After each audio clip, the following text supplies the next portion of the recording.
In this video, we will discuss about PC817, an optocoupler IC. PC817 is a 4-pin optocoupler IC. What is an optocoupler?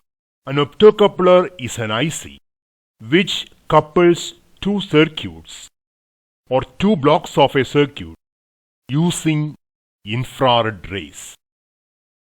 This is the internal diagram of optocoupler PC817. This consists of an infrared LED and a phototransistor. Pin number 1 is anode of the infrared LED and pin number 2 is its cathode. Pin number 3 is the emitter of the phototransistor and pin number 4 is its collector. Now let us discuss the working of a PC817 optocoupler. Initially, when infrared LED is not forward biased, it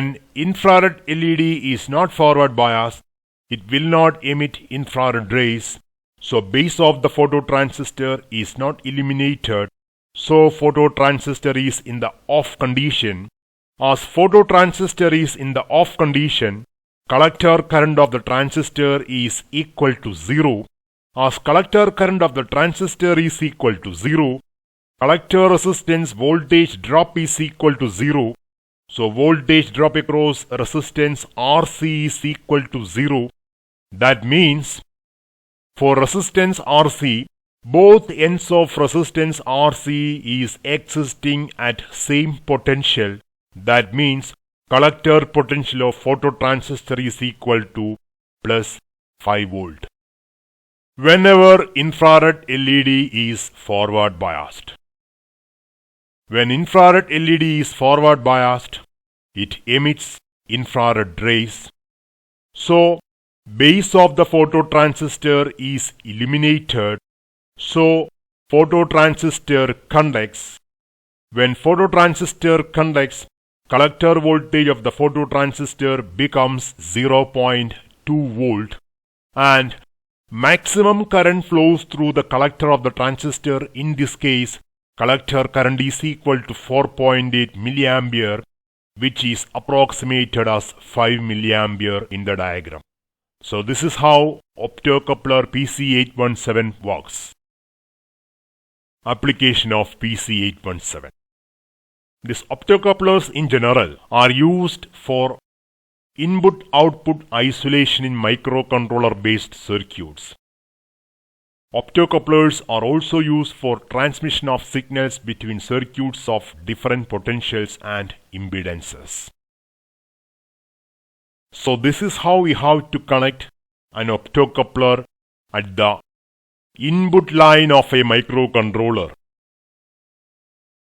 When signal A is logic 0, the infrared LED will not emit any light, so base of the phototransistor is not illuminated, so phototransistor is in the off condition, so collector voltage of the phototransistor is logic 1. On the other hand, if signal A is logic 1, infrared LED emits light, base of phototransistor is illuminated, phototransistor conducts, collector voltage of the phototransistor becomes logic 0. And this is how we have to connect the phototransistor to the output line of a microcontroller. When output of the microcontroller is logic 0, infrared LED does not emit infrared rays, so base of the phototransistor is not illuminated, so phototransistor is off and collector potential of the phototransistor is equal to plus VCC. And if signal A is logic 1, infrared LED emits infrared rays, base of phototransistor is illuminated, phototransistor conducts, and when phototransistor conducts, potential difference between collector and emitter of the phototransistor becomes 0.2 volt, or we can say logic 0. Thanks for watching Circuits Analytica. Enjoy learning.